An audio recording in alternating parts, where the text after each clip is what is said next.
Glorificado seja o nome do nosso Senhor. Boa noite a todos.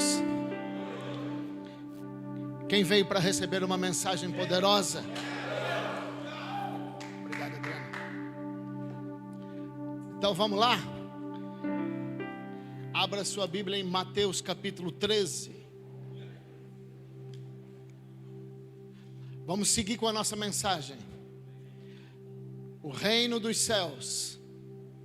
Graças a Deus, aleluia. Mateus capítulo 13. Obrigado, Adriano.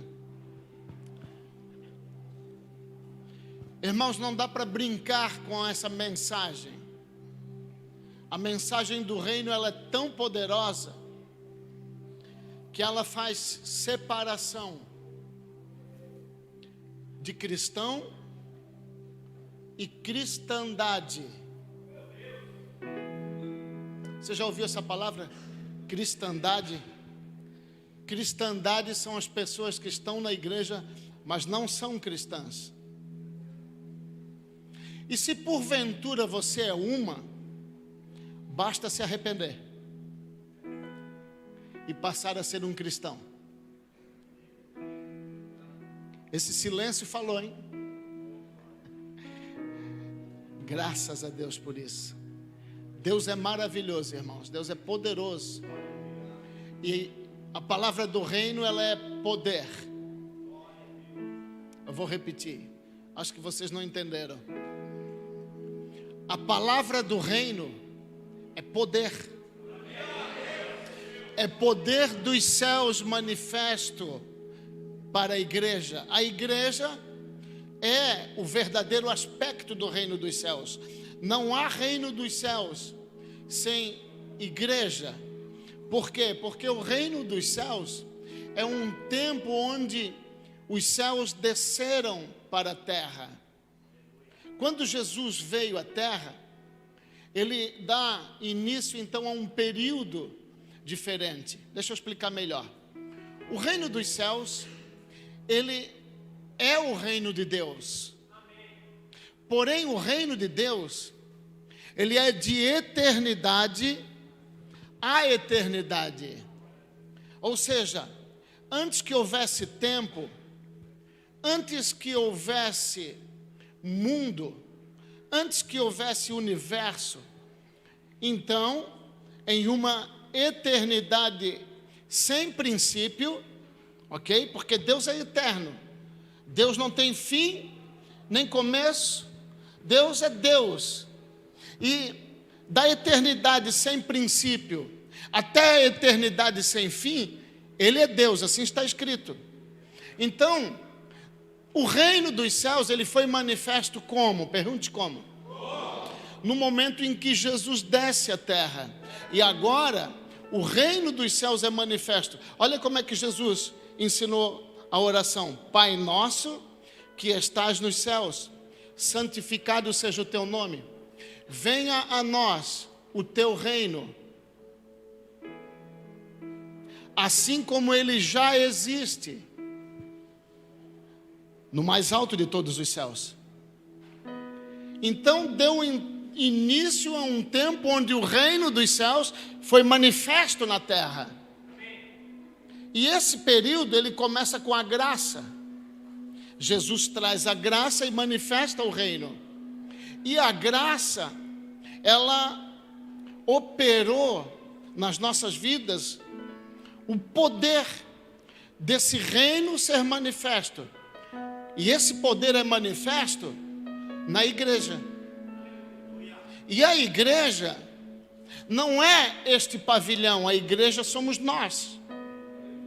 Onde nós chegarmos, a igreja chega.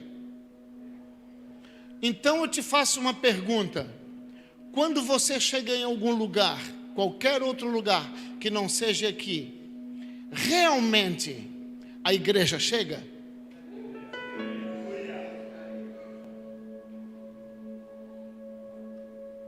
Sim ou não?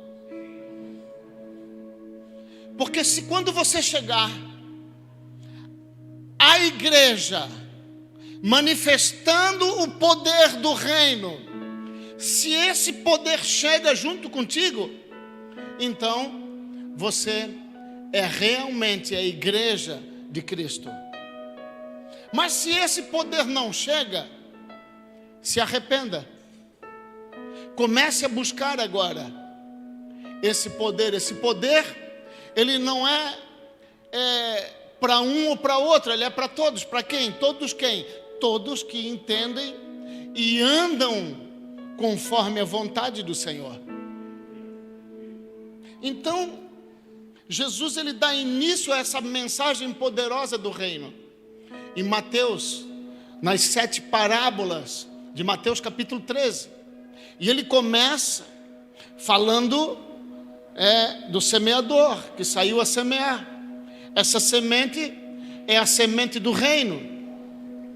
Depois ele vem para a parábola do joio, que nós pregamos semana passada, não é? O joio que está no meio do trigo. E este joio é cristandade. São pessoas que estão na igreja, mas não são igreja. São pessoas que talvez venham à igreja porque se sentem melhor vindo na igreja no domingo. Mas isso é um erro. Porque a igreja é muito mais do que nos sentirmos bem. A igreja, meus irmãos, ela tem o poder de mudar tudo. E nós precisamos receber esse poder para mudar tudo. Porque nós somos a igreja e onde nós chegarmos, aquele ambiente precisa ser transformado. E isso depende então do que eu e você recebemos. Eu sei que há uma falsa sensação de que vindo à igreja parece que nós estamos pagando algo para Deus. Quem já sentiu isso? Quem tem coragem de levantar a mão? Parece que nós, vindo no culto domingo, está tudo bem. Eu posso fazer o que eu quero e realmente nós podemos fazer tudo que quisermos. Alguém proíbe? Não. Nós podemos fazer tudo o que quisermos. Porém, muitas coisas não convêm. E aí então vem a diferença entre aqueles que têm o poder do reino dos céus e aqueles que não têm. Porque nós precisamos andar, meus irmãos, em primeiro lugar em santidade.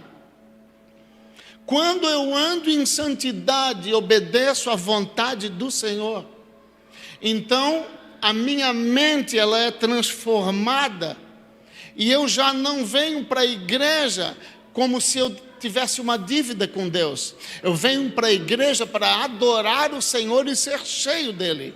Cada vez mais, e não só na igreja, qualquer lugar que eu chegar, se eu entrar no meu quarto e fechar a porta, eu vou ser cheio. Se eu estiver na fila do banco e eu começar a dar uns glória e aleluia, e daqui a pouco eu estou rodopiando, porque eu vou ser cheio. Só que não convém, não é assim? Você está lá na fila do banco e está demorando e de repente você começa a falar em línguas. E aí todo mundo começa a te olhar e de repente você dá uns glória. E daqui a pouco começa... O guarda vai te pegar e jogar para a rua. Vai dizer, tá doido esse camarada. Não é? Então tem coisas que não convêm. E isso diz respeito também à nossa conduta. Não só de santidade, mas sabemos nos portar diante de cada situação. E, continuando agora o texto que nós estamos lendo, em Mateus capítulo 13, nós vamos chegar numa outra parábola, que ela está no verso 31 de Mateus capítulo 13. Vamos discorrer esta parábola e desmistificar tudo que muitas vezes foi construído na nossa mente, por falta de conhecimento, por falta da revelação, por falta do propósito do reino, pelo qual Jesus vem pregando e nos ensinando. Então, na parábola do joio, ele vai falar sobre o reino aparente, ok? Porque ele diz assim: o reino dos céus é semelhante, mas não é igual, Por exemplo, este aparelho, este moving, ele é semelhante a este, mas ele não é igual. Se você abrir, você vai ver que tem uma diferençazinha, talvez na posição da peça. Esse é um, aquele é outro. É semelhante, não é igual, não é o mesmo, é semelhante. Então, quando Jesus está contando aqui as parábolas, ele está falando que o reino, ele é semelhante, ele tem um aspecto de semelhança, mas nós precisamos ter muito cuidado para não sermos o semelhante e sermos o verdadeiro, para não sermos o aparente, mas sermos o real, para não sermos o que parece, mas manifestarmos o reino dos céus na terra. Amém? Quem pegou? Então, veja que interessante, no verso 31, coloca aqui atrás, está escrito assim: outra parábola lhes propôs, dizendo: o reino dos céus é semelhante. Olha só, ele continua dando exemplos de semelhança do reino. Amém? Vamos orar então por essa mensagem? Levanta a tua mão direita se você pode. Pai, na autoridade do nome de Jesus Cristo, que a tua palavra, Senhor, seja revelada esta noite ao coração da tua igreja, e que a tua igreja possa, meu Deus, caminhar em autoridade, em verdade, em propósito do reino dos céus, e que toda a semelhança, toda a aparência caia em nome de Jesus, e que nós, Pai, possamos te agradar da maneira que tu mereces e da maneira que nós também merecemos, para que nós possamos desfrutar do reino dos céus aqui na terra hoje, que nós possamos desfrutar, Senhor, do poder que há nas Escrituras e no reino dos céus, em nome de Jesus, amém, aleluia. Vamos lá então. O reino dos céus é semelhante ao grão de mostarda. Quem já viu um grão de mostarda? Para quem não conhece, é aquela sementinha que fica dentro do vidro de pepino. Quem já comprou pepino? Já viram que ali tem umas sementinhas? Aquela sementinha é a semente da mostarda, uma semente pequena. Então diz assim: o grão de mostarda que o homem, pegando nele, semeou no seu campo. O reino dos céus é semelhante ao grão de mostarda que o homem, pegando nele, semeou no seu campo. Esse homem é Cristo. O seu campo é o mundo.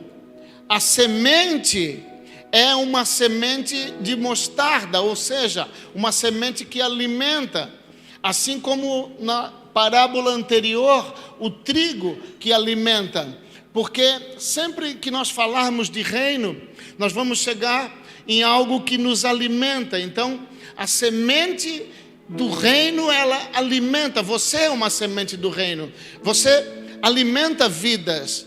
Quando você entender isso, meu irmão e minha irmã, ninguém mais que estiver do teu lado vai passar fome, porque a palavra do reino, ela nos sustenta e nos alimenta poderosamente. Amém? Então o verso 32 diz assim: o qual é realmente, agora é real, agora não é aparente, está falando dessa semente, ela é realmente a menor de todas as sementes, mas crescendo é a maior das plantas. Vamos dar um intervalo aqui. Planta fala de árvore. Uma semente de mostarda, ela não é uma semente de uma planta. Ela é uma semente de um vegetal, uma hortaliça. Hortaliça é uma erva, não uma planta. Plantas são árvores. Pegou? Então, algo já está acontecendo aqui que sai fora do controle. Porque diz assim: crescendo é a maior das plantas e faz-se uma árvore. Então olha isso aqui. Uma hortaliça não é uma árvore. Uma hortaliça é uma erva. Uma árvore é outra coisa, e nada pode sair do controle de Deus. Deus sabe muito bem o que Ele criou. E tem mais: é a maior das plantas e faz-se uma árvore, de maneira que vêm as aves do céu e se aninham nos seus ramos. Coloca aqui atrás para mim, Gênesis capítulo 1, versículo 11. 11, aqui atrás, por favor. Gênesis 1, 11. E disse Deus: produza a terra erva verde, erva que dê semente, árvore frutífera que dê fruto segundo a sua espécie. Erva que dê semente, árvore frutífera que dê fruto. São duas coisas. Quem pegou? São duas coisas. Que dê fruto segundo a sua espécie, cuja semente está nela sobre a terra. E assim foi. Verso 12, por favor. E a terra produziu erva, erva dando semente conforme a sua... Fala como quem é crente. Conforme a sua... Isso. Conforme a sua espécie. E a árvore frutífera, cuja semente está nela conforme a sua... Só até aqui. Então a árvore é uma espécie e a erva é outra espécie. Jesus não ia se enganar. Pegou, Caú? Jesus não se engana, meus irmãos. Ele é Deus. Então ele está dizendo, voltando lá para Mateus capítulo 13, que a mostarda é a menor das sementes, só que ela é uma hortaliça, ela não é uma planta, ela é uma erva.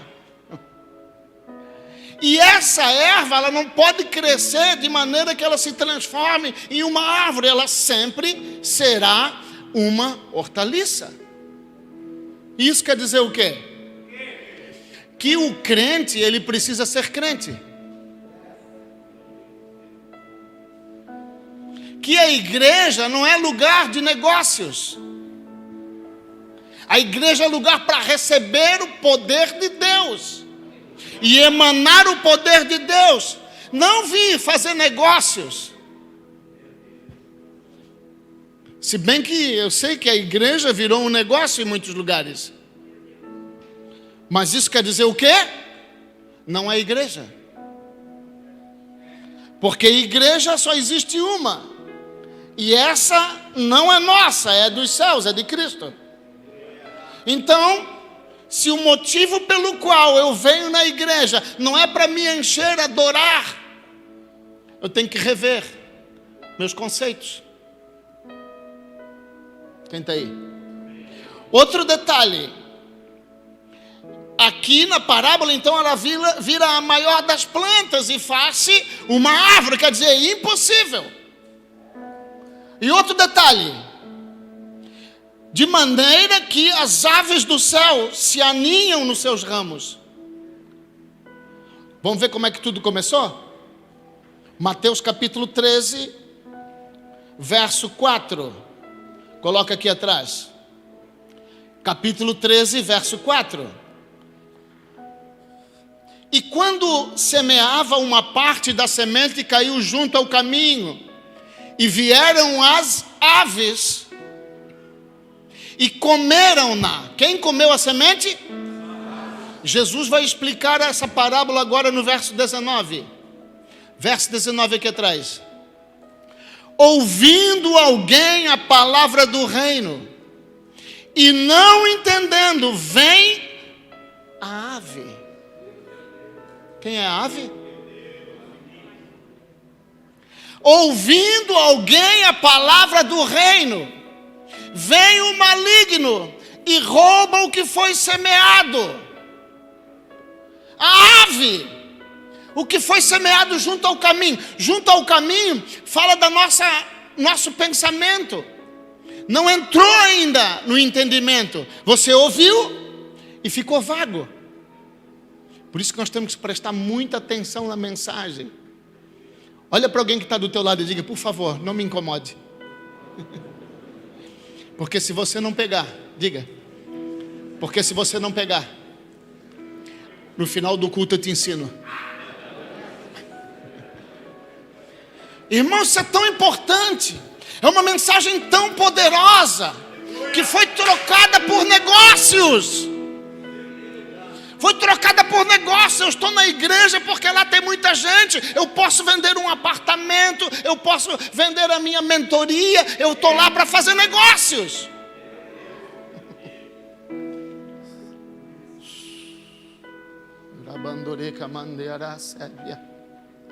Quem está aí? Quem é crente? Vamos lá. Voltando para a parábola. As aves, então, meus irmãos, elas se aninham em uma igreja que deixou de ser igreja,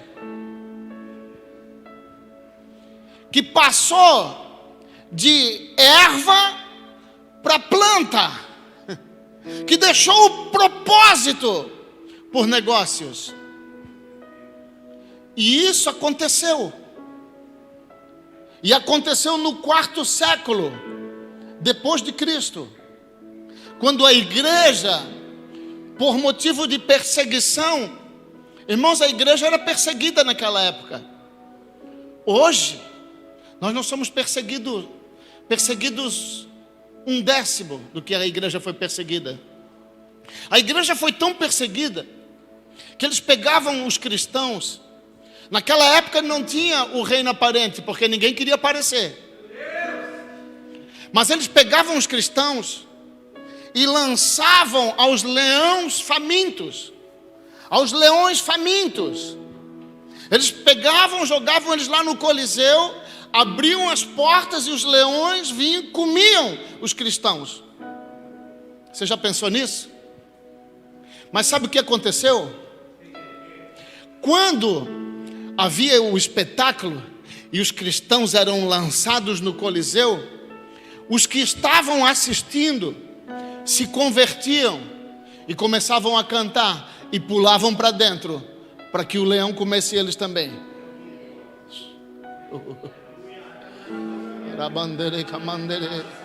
A igreja não é uma farsa!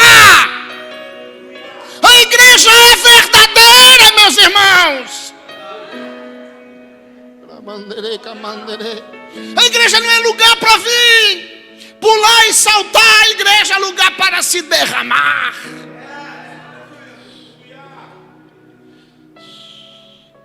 A igreja não é lugar para você vir aqui pedir para que tenha uma boa semana. A igreja é lugar para você se encher e fazer a semana de muitas pessoas aí fora boa.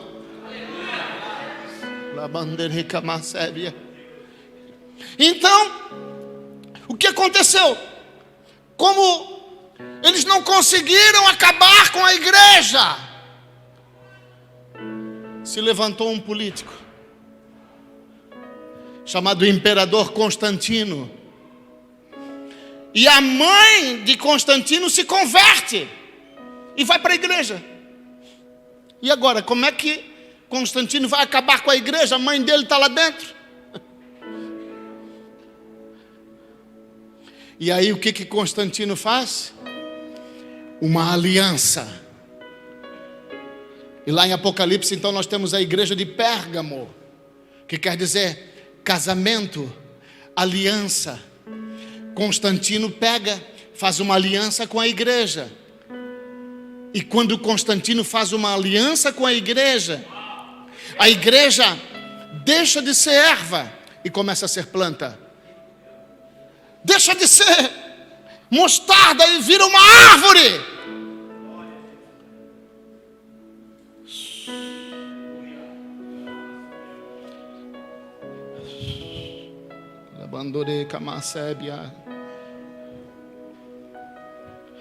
Vamos lá, vamos chegar lá em Apocalipse capítulo 2. Apocalipse capítulo 2.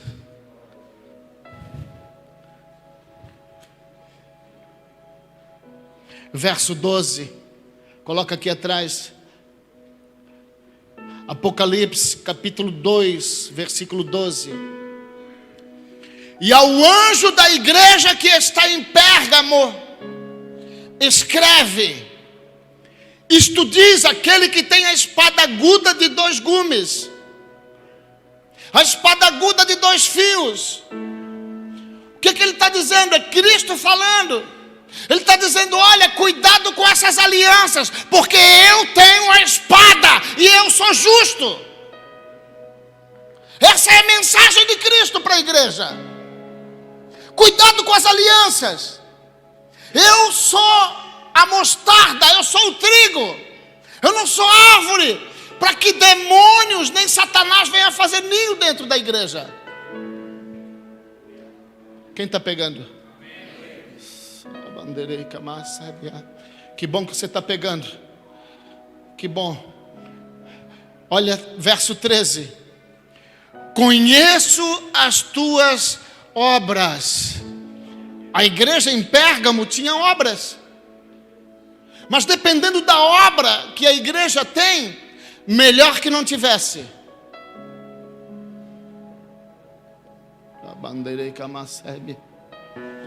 Dependendo da obra que há na igreja, melhor que não ter, melhor que não tivesse.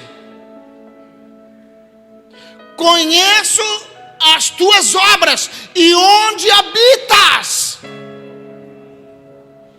que é onde está o trono de Satanás. Não é o Satanás apenas, porque Satanás você manda ele embora. É o trono de Satanás, ou seja, o governo de Satanás dentro da igreja. Parece uma bênção, parece o reino dos céus, mas é só semelhança, é só aparência. Glória a Deus, aleluia, canta, chora, mas não obedece nada, não honra em nada, não está debaixo de submissão de ninguém.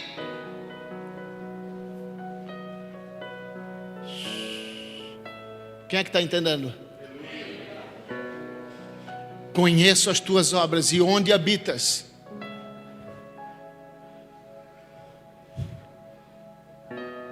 Que é onde está o trono de Satanás. E retens o meu nome. Sabe o que quer dizer isso? Constantino pega a igreja, dá terrenos, faz aliança política. Eu vou dar um terreno para eles, eles vão tudo lá para dentro daquele terreno, constrói um quadrado e ficam lá, não incomodam mais ninguém. Isso é reter o nome de Cristo. Adora Ele, mas lá na igreja, aqui fora esquece. Aqui fora tudo vale. Aqui fora Sodoma continua sendo Sodoma, não foi destruída. O que se faz aqui fora, fica aqui fora. Mas quando vocês estiverem lá dentro, então lá vocês adorem esse Cristo.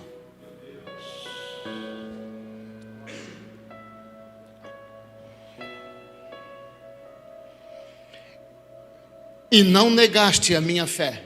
Ou seja, a fé continuou, mas num quadrado. Quem está pegando? A fé continuou, mas num quadrado. Olha isso aqui. Ainda nos dias de Antipas, minha fiel testemunha, a qual foi morto entre vós, onde Satanás habita. Antipas quer dizer contra tudo. Antipas quer dizer contra tudo que não vem de Deus. Essa era a fiel testemunha, mas foi morto. Porque o governo, o trono de Satanás estava na igreja. E o governo de Satanás comandava a igreja. Quem está entendendo? Então, quando se levanta uma fiel testemunha, ela vira um mártir. Mataram Antipas. Porque se nós não concordarmos com o sistema, estaremos sozinhos. Quer fazer aliança? Quer juntar as igrejas? Tem uma política. Você concorda? Eles vão te chamar. Você concorda com isso, com aquilo e com aquilo? Então vamos fazer um evento.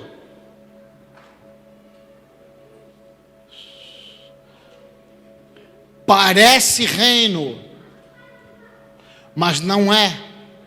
Aparenta ser o reino, mas de reino não tem nada. Porque o reino dos céus é o poder dos céus na terra. A religião, ela coloca um trono de Satanás dentro da igreja. Porque Cristo é liberdade, Cristo é vida abundante, Cristo é glória, Cristo é amor. Mas a religião, quando ela está dentro de uma congregação, neste lugar há um trono, e nesse trono quem se assenta é o próprio Satanás. Então as pessoas, em vez de amar, começam a julgar. As pessoas, em vez de ajudar, começam a desprezar. As pessoas, em vez de se encher, começam a falar mal daquele, do outro, porque o fulano fez isso, porque o ciclano fez aquilo. E eu não estou dizendo que não precisa haver repreensão. Tem que haver repreensão, porque senão vira bagunça. Tem que haver repreensão e exortação, porque o Evangelho nos ensina o caminho. Mas a religião pertence ao diabo. A religião quer trazer Deus para dentro da dimensão do homem. E o reino quer levar o homem à dimensão dos céus. Eu oro essa noite para que a semelhança caia. Eu oro para que a semelhança caia. Caia! Todo aspecto de semelhança caia em nome de Jesus. E o Rei seja exaltado. O Rei seja glorificado. Porque a Ele, por Ele, nele, são todas as coisas. Aleluia! Aleluia! Aleluia! O reino dos céus, ele é semelhante. Mas tudo que é semelhante não é igual. Qual o reino você decide servir?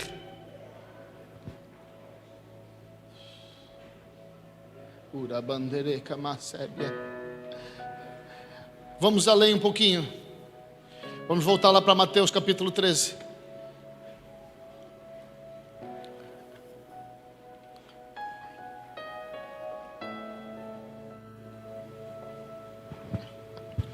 Verso 40.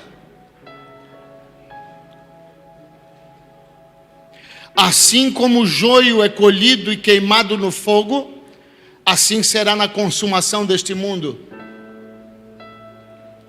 Tudo que não é Cristo será queimado. Toda cristandade será queimada.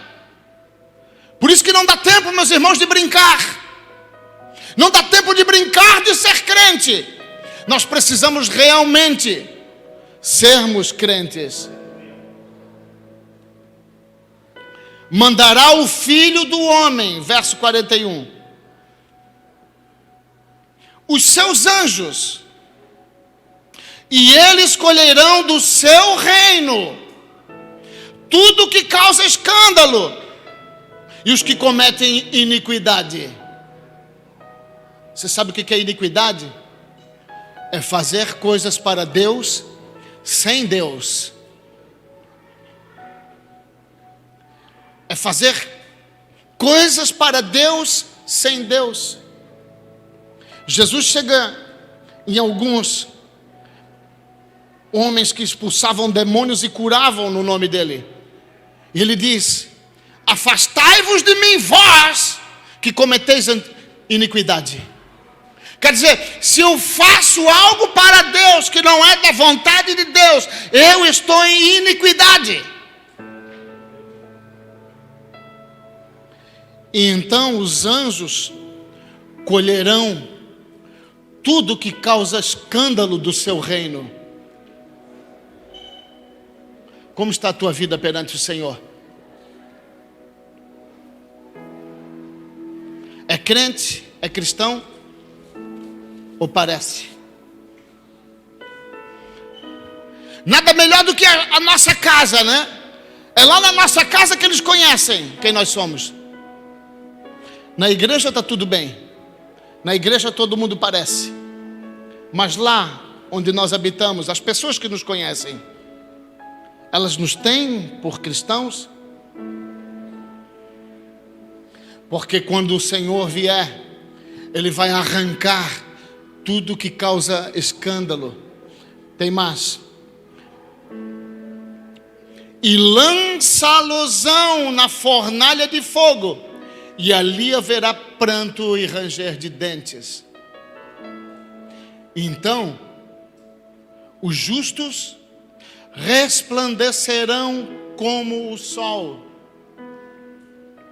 no reino do seu Pai. Quem tem ouvidos, ouça. Presta atenção nisso, meus irmãos. Presta muita atenção nisso. Vale a pena ser justo. Vale a pena andar na presença do Senhor. Vale a pena ser perseguido. Vale a pena se jogar para os leões. Vale a pena entregar a vida, ainda que os leões nos comam. Vale a pena, porque no dia do Senhor seremos como a luz do sol. Seremos como a luz do sol. Mas eu vou revelar algo aqui essa noite, que essa luz do sol, ela já ilumina hoje, agora. Ela já ilumina hoje, agora. Ela ilumina hoje, agora, na vida de alguns que estão vivendo esse reino. Alguns que abriram mão da sua vida, alguns que abriram mão das suas próprias decisões para fazer as vontades do Senhor, a vontade do Senhor, para andarem conforme a vontade de Jesus Cristo. E isso, meus irmãos, é maravilhoso hoje, e será melhor no dia do Senhor, quando o justo aparecer como luz brilhante no reino. Aleluia, aleluia, aleluia. Fecha os teus olhos um minuto. Fecha os teus olhos um minuto só. Pai, em nome de Jesus, revela, Senhor, o teu reino. Senhor, eu sei, a cristandade existe, e muitos de nós estamos aqui hoje, Pai, e somos cristãos, mas aqueles que ainda não atingiram a vontade do Senhor, assim como o Senhor fez nas nossas vidas, faça neles, Senhor, faça neles, toca neles, Senhor, abre, Pai, em nome de Jesus, abre o coração, e a tua semente maravilhosa, Pai, de mostarda, que não é uma árvore, mas é uma hortaliça, possa prosperar assim como o trigo, assim como a semente do trigo. Pai, quebra agora, Pai, em nome de Jesus, todo joio. Quebra agora, Senhor, em nome de Jesus, toda árvore. Toca, Espírito Santo. Nós ordenamos agora que toda ave maligna saia. Nós decretamos agora o fogo de Deus neste lugar. E toda árvore seja cortada, Senhor, para que apenas o trigo e a hortaliça cresça. Pai, em nome de Jesus, quebra agora todo mover maligno. Quebra agora, Pai, todo ninho, todo trono de Satanás na tua igreja. Pai, que o único negócio seja fazer a vontade do Senhor, a vontade de Jeová, a vontade do Pai. Espírito Santo, começa a visitar agora. Começa a visitar agora, Pai, todos aqueles que estão preparados, Senhor. Começa a visitar. Começa a visitar agora, Espírito Santo. Começa a visitar agora, Espírito Santo. Começa a visitar agora, Espírito Santo. Começa a visitar agora, Espírito Santo. Começa a visitar agora, Espírito Santo. Checa mandere, camandore, que assévia. Rabasubia, camastobia.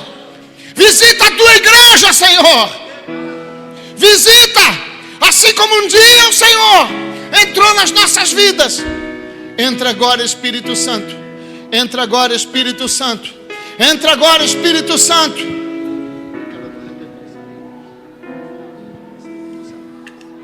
Visita agora, Espírito Santo.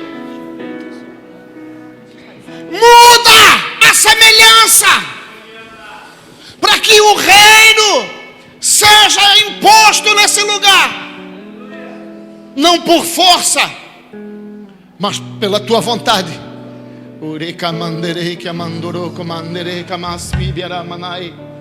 Toca, Espírito Santo, toca, Espírito Santo, toca, Espírito Santo, toca, Espírito Santo. Se você quer, abra o teu coração agora, e o poder dos céus virá sobre este lugar. Você que nos assiste, se você quiser agora, o poder dos céus vai entrar na sua vida agora, independente de onde você esteja.